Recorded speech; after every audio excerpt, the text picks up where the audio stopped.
தொடர்ந்து இந்நேரத்திற்கான தலைப்புச் செய்திகளை பார்க்கலாம். தாம்பரத்தில் 110 கோடியில் கட்டப்பட்டுள்ள அரசு மருத்துவமனையை திறந்து வைத்தார் முதலமைச்சர் மு.க.ஸ்டாலின். தமிழ்நாடு அரசு பல் மருத்துவக் கல்லூரி மற்றும் மருத்துவமனை புறநகர் பிரிவும் திறப்பு.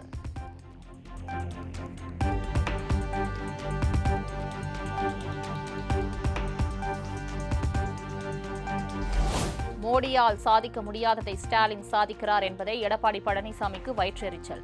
தமிழக மக்களின் ஆதரவுடன் திமுகவின் பயணம் தொடரும் என முதலமைச்சர் மு.க.ஸ்டாலின் பேச்சு.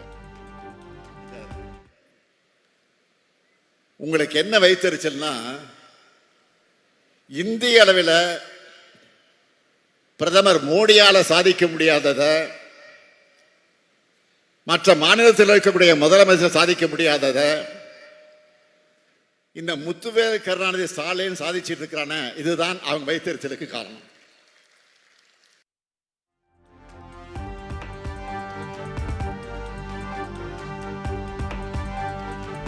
காலுக்கு கீழே நிலமும் காலுக்கு மேலே கூரையும் இருப்பது பலருக்கு இன்றும் கனவுதான். கடந்த 5 மாதங்களில் 5 லட்சம் பேருக்கு பட்டாக்கள் வழங்கப்பட்டுள்ளதாக முதலமைச்சர் மு.க.ஸ்டாலின் பெருமிதம். ஒரு உயர்நிலை குழு அமைச்சு 5 மாசத்துக்குள்ள 5 லட்சம் பேருக்கு வீட்டுமனை பட்டா வழங்கணும்னு ஒரு இலக்கு நிர்ணயிச்சோம். இதனால 5 மாசத்துல எத்தனை பேருக்கு பட்டா கிடைச்சிருக்கு தெரியுமா?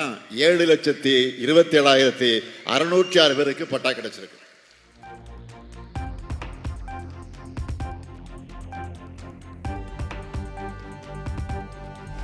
செங்கல்பட்டு மாவட்டத்தை வளர்ச்சி மிகுந்த மாவட்டமாக உருவாக்க முயற்சி செய்வதாக முதலமைச்சர் மு.க.ஸ்டாலின் உறுதி. கல்வியும் மருத்துவமும் தான் திராவிட மாடல் அரசின் இரு கண்கள் எனவும் பேச்சு. கல்வியும் மருத்துவமும் தான் நம்ம திராவிட மாடல் அரசோட இரு கண்கள் என்று நான் அடிக்கடி சொல்வேன். அதற்கு இந்த 2 நாள் நிகழ்ச்சிகளும் தான் எடுத்துக்காட்டு.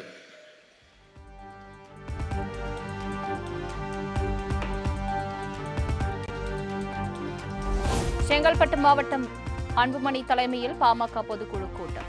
ராமதாஸ் பங்கேற்காமல் நடைபெற்ற முதல் பொதுக்குழு கூட்டத்தில் பல்வேறு மாவட்ட உறுப்பினர்கள் பங்கேற்பு.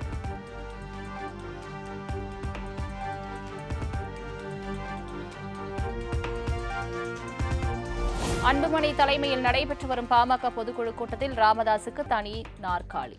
ராமதாஸ் பங்கேற்காத நிலையில் காலியாக இருந்த நாற்காலி.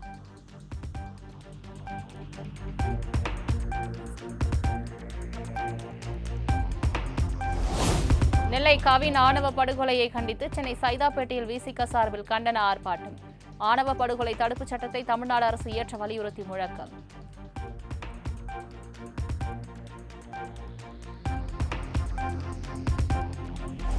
தமிழ் தேசியம் பேசுபவர்கள் கருணாநிதியை மட்டும் எதிர்ப்பதாக விசிக தலைவர் திருமாவளவன் குற்றச்சாட்டு.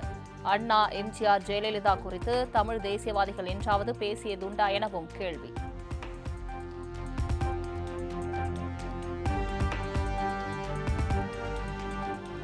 அவருக்கு நினைவு சின்னம் வைத்தால் அதை வந்து உடைப்போம் என்று வெறுப்பை உமிழக்கூடிய அளவுக்கு இவர்தான் ஊழலுக்கு வித்திட்டவர் என்று திரும்ப திரும்ப பேசுகிறவர்கள் என்றைக்காவது ஒரே ஒரு நாள் எம்ஜிஆர் அவர்களை பற்றியோ அல்லது ஜெயலலிதா அம்மையார் அவர்களை பற்றியோ, ஏன் இன்னும் நான் மிக குறிப்பாக சொல்ல விரும்புகிறேன், கலைஞரின் ஆசான் அண்ணா அவர்களை பற்றியோ அவர்கள் எங்காவது பேசியதுண்டா, விமர்சித்ததுண்டா?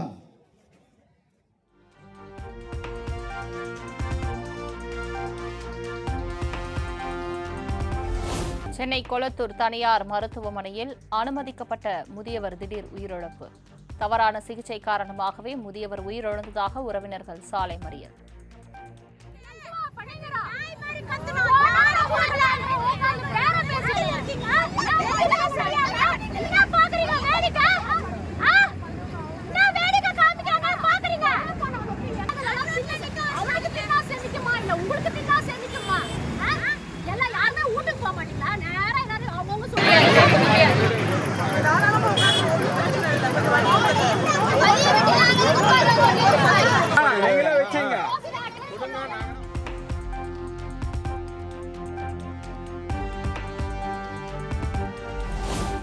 பாஜக மாநில செயலாளர் சி.பி. சக்கரவர்த்தி மீதான வன்கொடுமை தடை சட்ட வழக்கு. புகார்தாரரின் ஆட்சேபங்களை கேட்ட பிறகே ஜாமீன் மனு மீது முடிவெடுக்க வேண்டும் என சேலம் சிறப்பு நீதிமன்றத்திற்கு சென்னை உயர்நீதிமன்றம் உத்தரவு.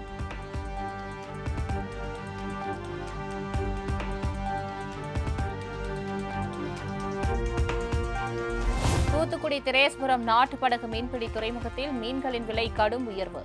வரத்து குறைவு காரணமாக மீன்களின் விலை சீலாமின் 1 கிலோ 1100 ரூபாய்க்கு விற்பனை.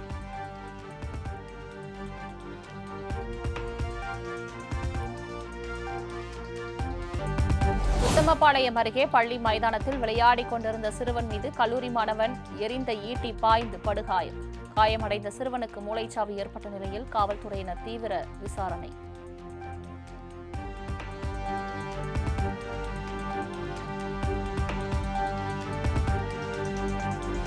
சென்னை போரூரில் கடன் தொல்லையால் செல்போன் ஷோரூமில் 62 லட்சம் ரூபாய் மதிப்பிலான 85 ஐபோன்கள் திருடிய ஊழியரை கைது செய்து காவல்துறையினர் விசாரணை.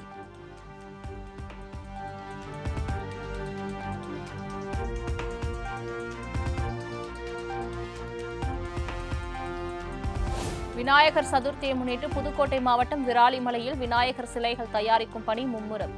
பல்வேறு வண்ணங்களுடன் தயாரிக்கப்பட்டு வரும் சிலைகளை வாங்க பொதுமக்கள் ஆர்வம்.